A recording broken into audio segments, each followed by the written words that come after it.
Welcome back to CAD Builder। এই লেসনে আমরা layer properties সম্পর্কে জানবো। চলুন শুরু করা যাক। স্ক্রিনে আমরা বেশ সহজ একটা ড্রয়িং দেখতে পাচ্ছি। সো লেয়ার প্রপার্টিজটা আমরা পাবো হলো এই লেয়ার প্যানেলের এই উপরে, ঠিক আছে।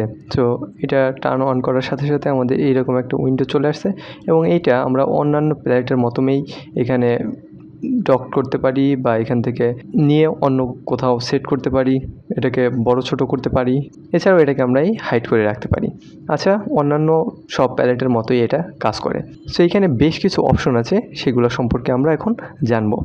প্রথমে আসি হলো এই স্ট্যাটাস বারটা, অর্থাৎ লেয়ার অ্যাক্টিভটা। এখন আমাদের অ্যাক্টিভ লেয়ার হলো 0 লেয়ার, ঠিক আছে। তো একটা লেয়ার অ্যাক্টিভ করে হলো এই যে এই অপশনটার মাধ্যমে। ধরেন আমি চাচ্ছি ডিম লেয়ারটাকে, ডিম মানে হলো ডাইমেনশন, সেই ডাইমেনশন লেয়ারটাকে অ্যাক্টিভ করতে।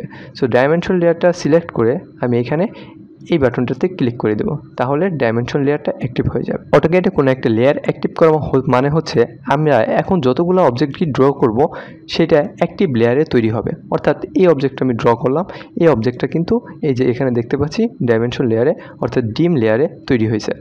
এখন আমি যদি একটা লাইন ক্রিয়েট করি, সেটাও কিন্তু দেখা যাচ্ছে যে ডিম লেয়ারেই তৈরি হয়েছে, ঠিক আছে।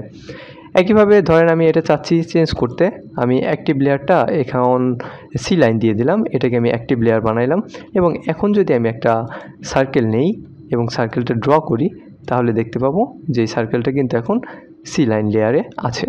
সো এভাবে আমরা আমাদের প্রয়োজন মতো লেয়ার অ্যাক্টিভ করে রাখতে পারি।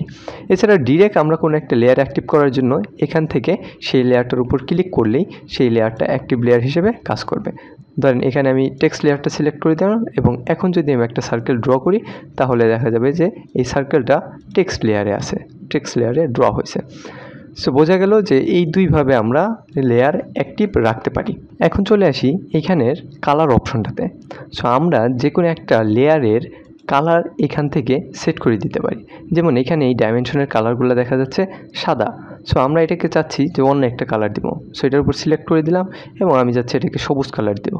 এছাড়া মোর কালার আমরা এখান থেকে চুজ করতে পারি, এটা সম্পর্কে আমরা অনেক আগেই আলোচনা করেছি আশা করি। সো এটা নিয়ে আর কথা বলার কিছু নেই। সো আমি এখান থেকে গ্রিন অপশনটাকে চুজ করে দিলাম এবং আমি ওকে করে দিই, তাহলে দেখব আমার যত ডাইমেনশন আছে সব কিন্তু সবুজ হয়ে গেছে, ঠিক আছে। একইভাবে আমি চাচ্ছি, মনে করেন যে হ্যাশটাকে কালার চেঞ্জ করে আমি এই সায়ান কালারটা দিয়ে দিলাম, হ্যাশটা চেঞ্জ হয়ে গেছে। একইভাবে আমি টেক্সটটাকে চাচ্ছি ধরেন রেড কালার দিয়ে দিতে, আমি রেড কালার দিয়ে দিলাম, আমার টেক্সটগুলো কিন্তু রেড কালার হয়ে গেছে। তো এইভাবে আমরা কালার চেঞ্জ করতে পারি। এখন লক্ষ্য করি এই যেখানে আমাদের ছোট দুইটা অপশন আছে, একটা হলো অন আর একটা হলো ফ্রিজ। সো আমি ধরেন যে এই ডাইমেনশন অপশনটাতে এই লাইটটাকে অন করে দিলাম, ক্লিক করে দিলাম, তাহলে দেখতে পাবো যে আমাদের যত ডাইমেনশন ছিল এটা হাইড হয়ে গেছে। সো এই ওয়ান অপশনটার মাধ্যমে আমরা হলো কোনো একটা অবজেক্টকে, অর্থাৎ সেই লেয়ারেরটাকে, সেই লেয়ারে যতগুলো অবজেক্ট আছে সেটাকে হাইড করার জন্য এবং আনহাইড করার জন্য এটা ব্যবহার করতে পারি। সো এটা আবার অফ করে দিলাম। এবার আসি ফ্রিজ অপশনটাতে। সো ফ্রিজ অপশনের উপর যদি ক্লিক করে দেই, আমরা দেখতে পাবো এটা অনেকটা ডাইমেনশনের মতোই কাজ করেছে, অর্থাৎ সব হাইড হয়ে গেছে, ডাইমেনশনের সব হাইড হয়ে গেছে। এবং আবার যদি এটার উপর ক্লিক করি, তাহলে ফিরে আসছে। সো ভিজিবলি অন আর ফ্রিজের মধ্যে তেমন কোনো পার্থক্য নেই, কিন্তু আপনি যখন ফ্রিজ করবেন সেক্ষেত্রে সেইটা শুধু অবজেক্টটাকে হাইডই করে না, বরং কম্পিউটারের ব্যাকগ্রাউন্ড প্রসেসিং থেকেও ওটাকে বাদ দিয়ে দেয়। যার ফলে ছোট ড্রয়িংয়ে কোনো অসুবিধা না হলেও বড় ড্রয়িংয়ের ক্ষেত্রে এই ফ্রিজ অপশনটা যদি আমরা অন করে রাখি, সেক্ষেত্রে আমাদের অপ্রয়োজনীয় অবজেক্টগুলো আমরা ড্রয়িং থেকে হাইড রাখতে পারবো। একই সাথে কম্পিউটারের ব্যাকগ্রাউন্ড প্রসেস থেকেও সেটা হাইড থাকবে, ফলে সফটওয়্যারের স্পিড অনেক ভালো হবে এবং আমরা দ্রুততার সাথে কাজ করতে পারবো।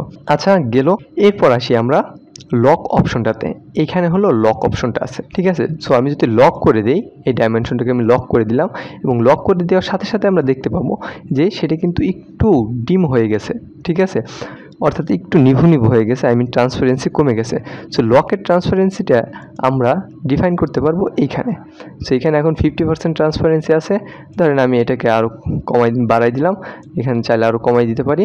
সো আমি চাচ্ছি 50%ই রাখতে। সো আমি এখানে ডিরেক্ট 50 লিখে এন্টার করে দিই, ওকে।